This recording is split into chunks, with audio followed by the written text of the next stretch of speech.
స్థానిక ఎన్నికల పోరుపై తెలంగాణ రాష్ట్ర ఎన్నికల సంఘానికి హైకోర్టు కీలక సూచన చేసింది. పెంచిన 17% సీట్లను ఓపెన్ కేటగిరీగా పేర్కొని ఎన్నికలు నిర్వహించుకోవచ్చని సూచించింది.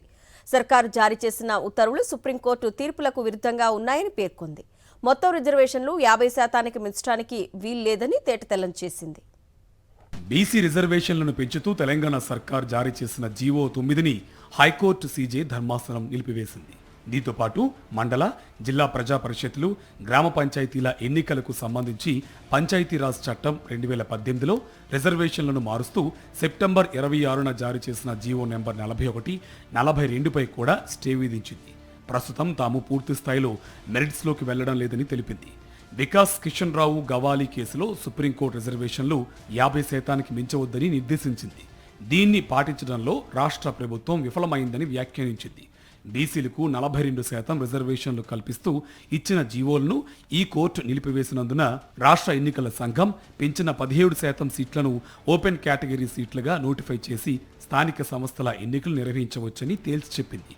ఈ మేరకు శుక్రవారం అర్ధరాత్రి కాపీని విడుదల చేసింది. ఎన్నికల నోటిఫికేషన్ వెలువడినందున ప్రక్రియలో జోక్యం చేసుకోవద్దన్న వాదనలను తమ ముందుకు వచ్చాయని, వాదనలు ప్రాథమిక దశలోనే ఉన్నందున గతంలో రాహుల్ రమేష్ వాఘ్ కేసులో సుప్రీంకోర్టు ఇచ్చిన తీర్పుపై ఆధారపడుతున్నామని చెప్పింది. రాష్ట్రం లేదా కేంద్రపాలిత ప్రాంతం ట్రిపుల్ టెస్ట్ను పాటించకపోతే స్థానిక సంస్థల ఎన్నికలను వాయిదా వేసే పరిస్థితి లేకుండా పెంచిన దామాషా సీట్లను ఓపెన్ కేటగిరీ సీట్లుగా నోటిఫై చేసి ఎన్నికలు నిర్వహించాలని ఈసీకి సూచించింది. ఎన్నికల ప్రక్రియలో జోక్యం చేసుకోవాలని, స్థానిక ఎన్నికల ప్రక్రియను నిలిపివేయాలని ఈ కోర్టు భావించడం లేదని చెప్పింది. రిజర్వేషన్ల పెంపు జీవోను నిలిపివేసినందున ఆ మేరకు మార్పు మాత్రమే సూచిస్తున్నామని స్పష్టం చేసింది. ఇక జీవో నెంబర్ 9పై హైకోర్టు స్టే నేపథ్యంలో రాష్ట్ర ప్రభుత్వం మల్లగుల్లాలు పడుతుంది.